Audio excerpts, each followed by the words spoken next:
You're tuned in to the Ross Tucker Football Podcast, guiding your gridiron journey, none other than your host, former NFL lineman, Ross Tucker.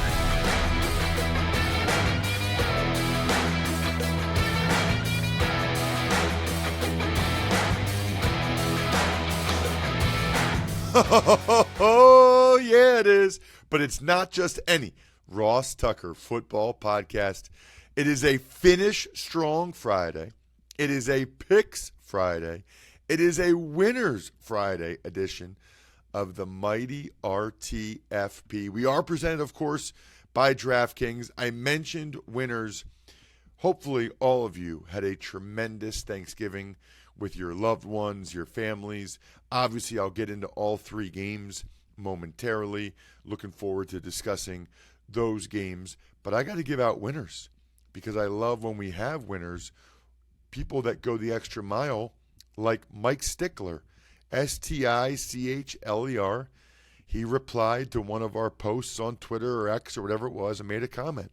So all you have to do is engage in some way, especially a comment or a quote post or a repost. So thank you, Mike. I don't know how many followers you have. I don't know what it does in that regard, but even just you engaging, even if you don't have a lot of followers, it helps us and more people see what we're doing. So thank you, Mike. Send me an email, ross@rosstucker.com. Same for Sean Pendergast, who ordered the Raycon earbuds and sent me an email with the proof of confirmation. Sean, I love that. Ross@rosstucker.com. Now you just got to let me know if there's a specific press pass of a game I've done that you want me to send to you, Sean. Ross@rosstucker.com. And then today's YouTube winner, that's just somebody that goes to youtube.com/RossTuckerNFL, subscribes, then makes any comment. Andrew Michaeletts. I can't remember, Andrew, who you said you wanted the shout out for or whatever. It might have been your fantasy guys, but it was very clear that Andrew was only there to make a YouTube comment to try to get the YouTube shout out. And that's fine. That makes it easier for me. youtube.com/RossTuckerNFL. Speaking, by the way, of shout outs, today's patron of the day, remember, we love patrons because those are those of you that get a chance to be part of our private Tuckhead Slack channel. And I recognize that a lot of you are doing it because you want access to the Even Money betting spreadsheet on the Even Money tab of our private Slack channel. And that's fine. I get that. Nothing wrong with that. That's totally fine. I'm glad and thankful that you do it and that hopefully you check out some of the other threads and engage, because the other Tuckheads, the diehards, they are awesome, awesome people that I consider friends at this point. Patreon.com/RTmedia, Patreon.com/RTmedia. Matt Cooper is the latest patron shout out. Time to get into these games. It's Big Show time. The Big Show. All right, Ross, we'll start again with the offense. It sputtered out once more. Jared Goff fumbling 3 times, which allowed Green Bay to capitalize on those and win 29-22. Yeah, big win for the Green Bay Packers just in terms of how they're feeling about themselves moving forward. It was surprising. I mean, Packers came out, marched down the field on their first 2 drives for touchdowns. I thought throughout the game, Jordan Love looked awesome, and he's played several really good games in a row. I mean, I think if you're a Packers fan right now, you're highly, highly encouraged. Now, I don't know that they're going to make the playoffs, but as we said last year, Jack, in that video that went viral, it feels like the Packers and the Steelers are both always in the mix. And again, the Packers are finding a way to be in the mix once again. Certainly the thing that jumped out was just Jordan Love and how well he played. I thought the fumble return for a touchdown by Goff, I thought that was really the difference in the game. Christian Watson made some plays. Rashawn Gary, I mean, just an incredible, incredible game. Remember, he tore his ACL last year, back where he played college ball. This youth movement is working out for the Packers right now. You said it. Goff had more turnovers, which was not good. Had some really bad, ugly throws. Dan Campbell even said after the game that His fake punt was a dumb call, a little overly aggressive, didn't work like it had been.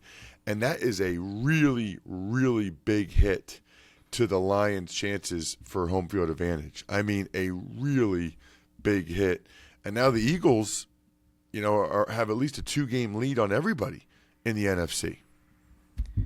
Cowboys once again beat up on a lesser team embarrassingly, beating the Commanders 45-10. Well, so what really is embarrassing about that to me is it's 20-10, and the Commanders multiple times they were possessing the ball, they were moving the ball, they took it down into Cowboys territory, and then they would get stuffed on 4th and short. And I tweeted this, Jack, at Ross Tucker NFL. It's like, how much of an advantage do the Eagles, or really any team, I think the Ravens are up there as well, that convert in these 3rd and 4th and shorts? It just feels like a huge, huge advantage compared to these other teams. I mean, the Washington's throwing it on some of these situations. Then when they run it, it's out of the gun. It's just bad, really bad. It was 20-10. They had a chance to really make it a game, right? They really could have made it a competitive game, but instead, we saw what happened, and it was not good. Dak Prescott, how about his new cadence? Yeah, here we go, or whatever he was saying the whole game. But Dak had a really good game. Brandon Cooks was making some plays. They showed that they could make some plays without CeeDee Lamb being like the dominant player. We mentioned Washington and how bad they were in short yardage. And then we got to mention Deron Bland. Now, that pass from Sam Howell was almost like he wanted Deron Bland to break the record, but still, the fact that he had to weave in and out of multiple guys and could have gotten tackled like 3 times made Deron Bland breaking the pick-6 record even cooler. And to wrap up a day of blowout football, San Francisco beat Seattle, even though Geno Smith did actually end up playing 31-13. Right from the start. I think that the Niners wanted to make sure that America, after all of that eating and drinking, could go to bed early and didn't have to stay up and watch the rest of that game. I mean, it was 24-3 at halftime. That's really bad for Seattle. Just when I thought this year that maybe Seattle could kind of be in the mix, that maybe Seattle could be a team that could be in this thing, and maybe even make a Super Bowl run, it's not feeling like it. I mean, honestly, it's feeling again like it's the Eagles, Niners, Cowboys, same as it ever was. Debo had a really nice game. Christian McCaffrey had a nice game. What else is new? Geno was, I guess, okay. I thought those pictures of him getting treatment while he was talking to NBC were a little bit weird. And the Niners made big plays on defense and special teams. So, listen, it's Black Friday. You guys are probably thinking about holiday shopping. Can I just tell you, please look at the Game Time app first. I'm a big believer for gifts in experiences as opposed to material things. Game Time is experiences. It's the only ticketing app that gives you complete peace of mind with your purchase. So you can see the view from your seat before you buy. All the prices are shown in total upfront, and you can buy the tickets in seconds with 2 taps. I mean, they got tickets right up to the start of the event. So just make sure you have the app and look at the city that you're closest to and see what's going on. Take the guesswork out of buying tickets with Game Time. Download the Game Time app, create an account, and use code ROSS for $20 off your first purchase. Terms apply. So again, create an account and redeem code ROSS for $20 off. Download Game Time today. Last minute tickets, lowest price, guaranteed. Want to know which team is going to win every single game on Sunday? Then listen up. All right, Ross, we'll start Black Friday game. The Miami Dolphins are at the New York Jets. Curious about that, Jack. Your level of excitement in a Black Friday game at all? Does it affect you? Like, would you otherwise be shopping today and now instead you're going to watch the game? Talk to me. I don't really think I would have been shopping anyways. I haven't done in-person Black Friday shopping since like middle school, high school. The only thing I just don't like that it's 3 o'clock. Like, couldn't it push for like 5 or 6 o'clock in the afternoon? Because even then, like, people would have been done shopping at that point. But I think it would have been better to have it like at dinner or right after dinner. So what's interesting about that, I didn't realize this till I looked it up, there's a rule from Congress that the NFL cannot have games after 6 p.m. on Friday night because of high school football. Congress did not want the NFL to start to eat away at high school football. So that's why the game starts at 3. It'll end at 6. They're not allowed to be on after 6 on a Friday. So, like, are we going to get a Heidi? Are we going to get like a Heidi Bowl situation if it went to like overtime or something? That's a good question. I don't know what the answer is. Maybe they'll just be fined, or I don't know what the answer is. I know this. Hopefully, you'll be watching Iowa, Nebraska from 12 to 3:30. You don't need to watch the first 30 minutes of Jets Dolphins. Watch your boy. Anyway, I like the Dolphins to win the game. I have no idea what to expect from Tim Boyle. None whatsoever. Look, I hope he plays well. You guys know how I feel. I love when guys get their opportunity. I want them to make the most of the opportunity. Like, I'm thrilled that Tommy DeVito played well last week. I hope Tim Boyle kills it today. Do I think that's going to happen? No, I don't. I also, though, would say this. I don't think he can be worse than Zach Wilson was. Like, it would be hard to be worse than Zach Wilson was. So, from that standpoint, I give some credit to Tim Boyle. Let's say, and the Jets defense is good, and they're going to play at home, and they're going to come out. I think this is going to be probably like the same score the Dolphins had last week, 20-14, Dolphins. Next, we've got NFC South battle. The New Orleans Saints are at the Atlanta Falcons. Oh, when the Saints come marching in. Desmond Ritter's back. True toss-up game.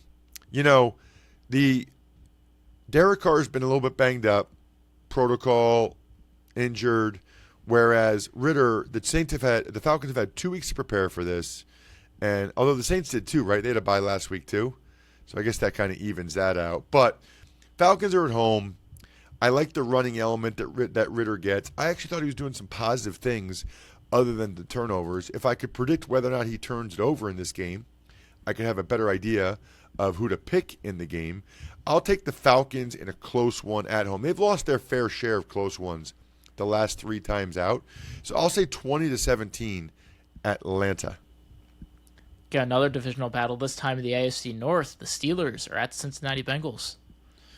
This will be interesting, right? Because you never totally know what to expect when you have a new offensive coordinator. And the guy calling the plays will be Mike Sullivan, who, by the way, I don't know if it was last year. No, 2 years ago, he was up at Army, Jack. I would see him before like every Army home game. He was kind of, it was an in-between year for him from an NFL standpoint. So I would see him up at Army, which I thought was interesting. Now he's the play caller for the Steelers. Just goes to show you how quick things can flip and change.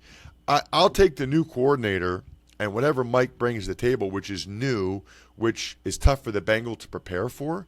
I'll take that over whatever we're going to see from Jake Browning and the Bengals. So I'll take the Steelers. I don't know that I feel great about it.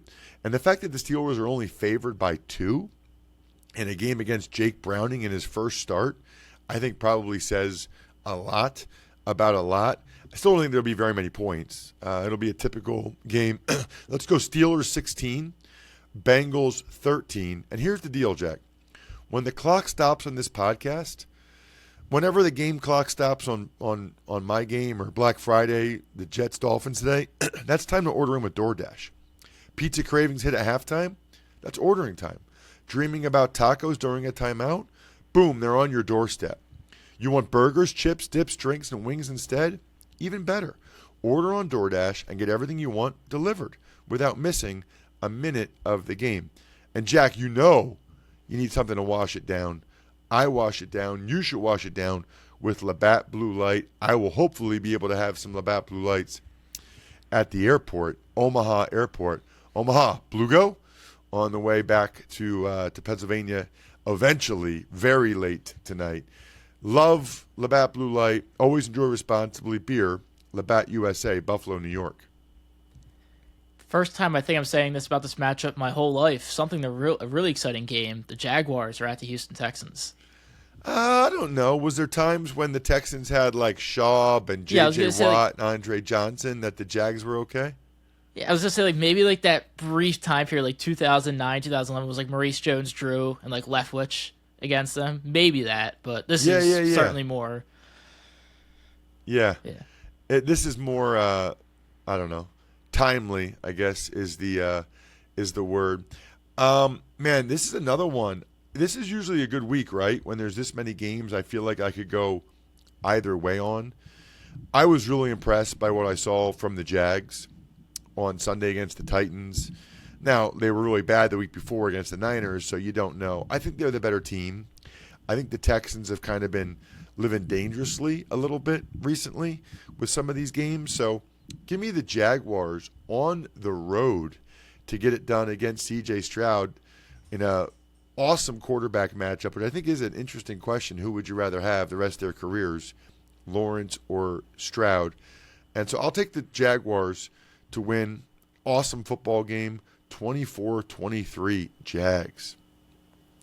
Next up, we've got Tampa Bay Buccaneers are at the Indianapolis Colts.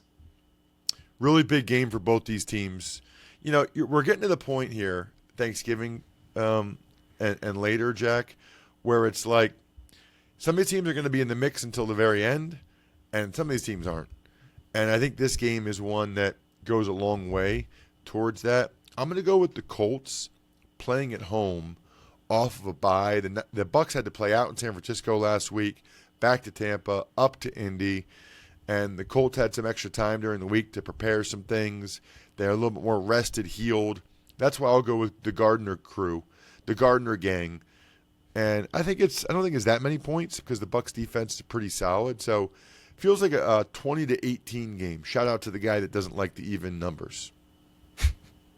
Next, we've got the New England Patriots are at the New York Giants. Just unreal, isn't it? That this game is this bad of a game. That it's like this bad of a game. I don't know. Like any other year, I guess I would expect the Patriots coming off a bye, you know, Belichick cook some things up. Do we even know who the quarterback is for them right now? I mean, Mac Jones said, I think it's me. I think that's the plan. That is so sad. I mean, that is really sad. I'm literally taking the Giants just because of that. The Giants are the underdogs. I'm going with Tommy. Hey, listen, Tommy had a great meal with the family yesterday. They had some lasagna. They got some chicken parm. It was delicious. And now Tommy's going to go out there against the Patriots. He's going to beat him. He's going to beat that Belichick guy. I'm going with Tommy and the Giants. And I'm going to say it's, I don't know, 22, 21, whatever. Ross's Underdog of the Week. Next, we got the Carolina Panthers are at the Tennessee Titans. By the way, I do think the Italian people that I know and love, I do think that they just eat like pasta and stuff on Thanksgiving. Like I don't think they have turkey. The ones I know, because Bob Papa, the voice of the Giants, actually used to tell me like what they ate. I'm like, no turkey? He's like, no, we got this and this. It's amazing. It's so good, so good. I don't even remember what game you said, Jack. Panthers Titans. That's probably why I don't remember. I'll go with the Titans. They're playing at home. Look, I don't know. I don't know what to say about the Titans. I think that I like what I've seen from Will Levis more than what I like from what I've seen from Bryce Young. And that's probably as discouraging as anything, frankly, if you are a fan of either one of these teams, or really especially the Panthers. I think Mike Vrabel probably wants to win some games here to make sure he keeps his job. I don't know that there's anything Frank Reich could do other than going like a 5 or 6 game win streak here to keep his job. He feels one and done. Titans 20, Panthers 19. Next, we've got the battle for St. Louis. The Los Angeles Rams are at the Arizona Cardinals. I like that. That was one of your better ones, actually. That's sad, actually. That's really sad when you think about it. That both these teams used to be in St. Louis, and that St. Louis lost their team twice. That's BS, man. Shout out to the St. Louis people. That really stinks. I'm going to take the Cardinals to win this one, actually. I think the Cardinals bounce back. They're at home. They didn't get the breaks to go their way the last game. I think Cooper Kupp is a little bit banged up. And so this is another underdog one. So I got the Giants as underdogs. I got the Cardinals as underdogs. Kyler and the crew, I think they get it done. And I think it's 24-20 Cardinals. Ross's Underdog of the Week. Next, we've got a continuous late 80s AFC Championship rematch. The Cleveland Browns are at the Denver Broncos. Awesome game. Awesome football game. Really looking forward to it. I'll take the Broncos primarily because they're playing at home, at altitude. They've been playing better as of late. I think that Vance Joseph will have a pretty good game plan cooked up for DTR. And I just don't think, I think that the Browns are going to have to score more than 13 points that they scored against the Steelers. I'm not sure they're going to do it. So I think it's 16-13. I will take the Broncos in this game. By the way, Jack, in football, the fourth quarter is where the magic happens, where games are won, where champions are made. We're getting into the fourth quarter of this podcast, and in business, it's where sales teams become legends. That's why HubSpot built Sales Hub, to give sales reps the deal-making tools they need to win their Q4. Sales Hub's prospecting workspace organizes your schedule, goals, and to-do list in one place to save your team precious fourth quarter time. Smart sequences help sales reps close deals faster than ever. So get ready to dominate Q4 with Sales Hub. Learn more at HubSpot.com/sales. Next, we've got the Kansas City Chiefs are at the Las Vegas Raiders. I was real close to saying, oh, when the Chiefs come marching in. No, the Chiefs one is, and the home of the Chiefs. I'm taking the Chiefs. It's a big game, I feel like, for the Raiders. I wrote in a column that'll come out today that I think Antonio Pierce is going to be the next head coach full-time of the Raiders. Can't get blown out. And, man, if he beat the rival Chiefs, that would go a long, long way for Antonio. Let's say it's, I don't know. I think the Chiefs win the game still. I think the Raiders are right there. I'm going to say same score as last week, like I said about the Dolphins, 20-14. 20-14 Chiefs. Next, we got the Eagles. Kelly Green's back, and they're hosting the Buffalo Bills. Kelly Green. It's just so beautiful. It's just so beautiful. Close game that the Eagles win late. I mean, has that been every game this season? Other than the Jets, when Hurts threw that pick, that's been every game this season. Close game that the Philadelphia Eagles find a way to win late. Really curious to see if Joe Brady's passing game ends up kind of picking up where they left off, if the offense can be good against the Eagles in this one. Should be a really good one. I think there's a decent amount of points in this one, Jack. Let's go 31-28 or 31-30 Eagles. Next, we've got the Baltimore Ravens are at the Los Angeles Chargers. Yeah, they are. I don't know what to expect from either one of these teams. The Ravens without Mark Andrews, that's a big loss for them. That's significant in this one. I'm a little tempted because of that almost to take the Chargers to win the game. But you know what? It's going to be a close game. And you can't take the Chargers to win a close game. Can't happen. Can't do it. Give me the Ravens. Chargers defense just isn't good, man. 26-22 Ravens. And we'll wrap things up here. We've got the Minnesota Vikings are hosting the Chicago Bears. Really looking forward to this one. Both quarterbacks highly entertaining with their style of play, the way they can move, scramble. I thought it was interesting what Greg said about the design quarterback runs for Justin Fields. I would anticipate more of that because desperate times call for desperate measures, and it feels like both Justin Fields and Matt Eberflus are kind of playing for their jobs right now. Ultimately, I don't think it's enough. I mean, the Vikings are in the playoff race. Vikings are at home. Monday Night Football. I think Josh Dobbs and the crew get it done. Probably, hopefully, a pretty higher scoring, entertaining game, kind of like that Detroit-Chicago game. Let's go 27-24 Vikings. Other than that, I think we're done here. hopefully everybody has a great weekend and have a terrific holiday, Black Friday, and the entire weekend. We're done. Thanks for tuning in to the Ross Tucker Football Podcast. Make sure to also check out Even Money, Fantasy Feast, and College Draft, all on the DraftKings Network, YouTube, or subscribe to the podcast on your favorite platform. Shout out to myfrontpagestory.com because it is the best gift you can get any loved one. I can assure you they will adore it. And then how about Pizza Boy Brewing, Sporticulture, HumanHeadNYC.com, SteakhouseSports.com, Go-Bengals.com, BackOfficeScheduler.com.